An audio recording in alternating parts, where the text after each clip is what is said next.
I talked about this in one of my other classes. I think I finally got it right in some ways. This is something worth thinking about because I think this is a critical choice that people make. So here's two ways to use language.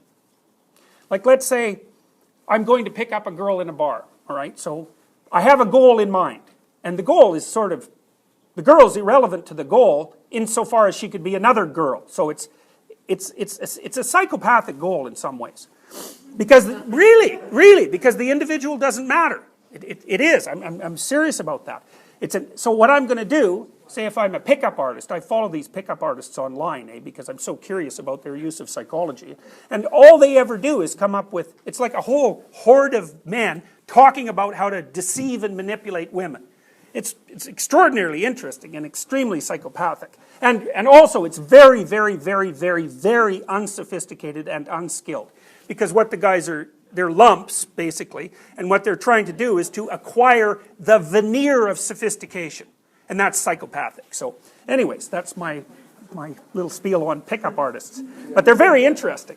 So what they're doing is teaching their followers instrumental language. So if you want to sleep with a girl, here's how to do it. Here's how to manipulate her, you know. And they have a bunch of tricks like wear an expensive watch and dress up, and also don't just dress up, so dress up rich, roughly speaking, but also add something peculiar to your wardrobe, like something that really stands out as somewhat odd. They call that peacocking. So that the girl can see that not only are you rich and successful, but you've got that little bit of individuality that sets you apart from all the other rich and successful guys, you know. And so that's like an Osiris-Horus combination, basically. But it's all bullshit, because the guys aren't like that. And then they have all these little routines they use that are verbal routines, and they have these guys they go to the bar with to help them with their little routines, and it's like, it's completely, what are they doing? They're using language instrumentally.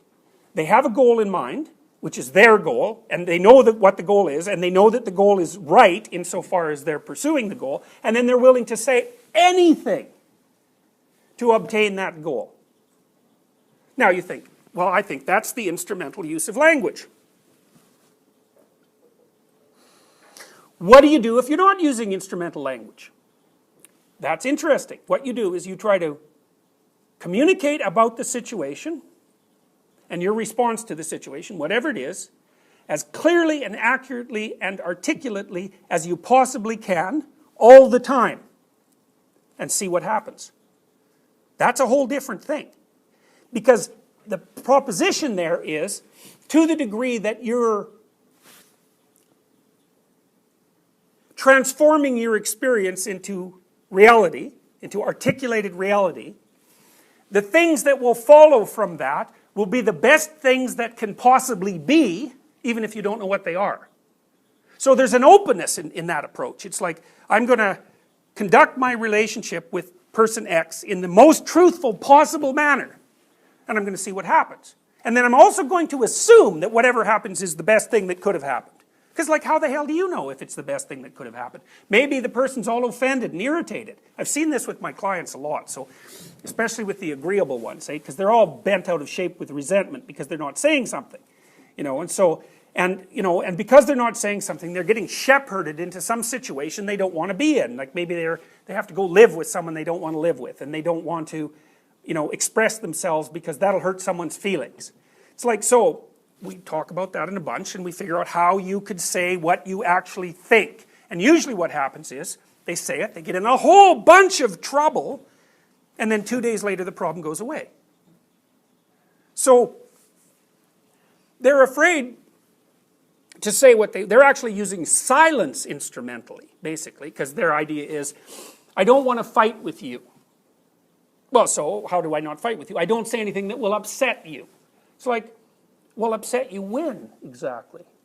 You know, like if you're an intimate partner with someone and you see them doing something stupid repeatedly that is going to lead them into a pit in like a month or 2 months or a year, 5 years, you don't get to say, well, I'm not going to fight with you just because that'll be trouble, because sooner or later they're going to fall in a pit and that's going to be trouble too. So you're not doing them any damn favors, you're just forestalling the catastrophe into the future. It's not helpful. Where instead you could say, well, here's how it looks to me, and this is, how it looks to me like this is where this is going, and you probably don't want to go there, and even if you do, I'm not going to aid and abet it. And then they're going to get all upset, and they're going to tell you that you're interfering, and that you're mean, and that you're cruel, and that you can only see the bad in things. And if you withstand all that, then they're going to get really angry and stomp out, and if you can withstand that, then they're going to cry. They'll go home and think about it, and a week later they'll come back and say, I never want to see you again. Probably not. Or they'll say, geez, I thought about that, and what you said made sense, and I'm going to try to do something about it. So, but you have to decide to begin with whether or not you're willing to risk the consequences of the truth. And that doesn't mean you get to use the truth as a weapon. I mean, that's not truthful. You can use the truth as a weapon. If you see someone who's perhaps not as attractive as they could be, you could say, you're rather ugly.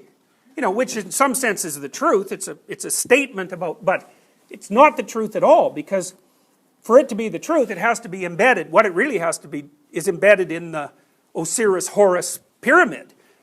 What the utterance has to serve the entire function of that integrated unit. It has to serve tradition, it has to serve enlightenment, it has to serve vision, and if it isn't doing any of those things, it's not the truth, even if it's the truth in this local tiny slice. I just told you the truth. It's like, no, you didn't. You took a little fragment of what could be interpreted to be the truth, and you turned it into a bat, and then you hit me with the bat, and then you defended yourself by a false argument that's claiming that when you use the truth in a local manner like that, you're actually moral. That's right, that's not true. It's incredibly deceptive, because the best way to deceive someone is to sort of tell them the truth. And then you can really get the person then, because not only are you innocent because you told the truth, they're even more guilty because they're too weak to handle the truth. So man, you can really wallop someone with that. So anyways, that's the container of what matters, and it first manifests itself in this potentially horrific form. And so then the question is, well, are you willing to confront that? And in what way are you willing to confront it? And then out of that arises, at the very top, that's illumination. It's maybe the night first. I think that's a crescent moon, although I might be wrong about that. I think it's a crescent moon.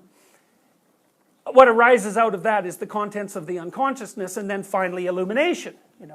So it's like Horus arising from the depths. It's a story of transformation.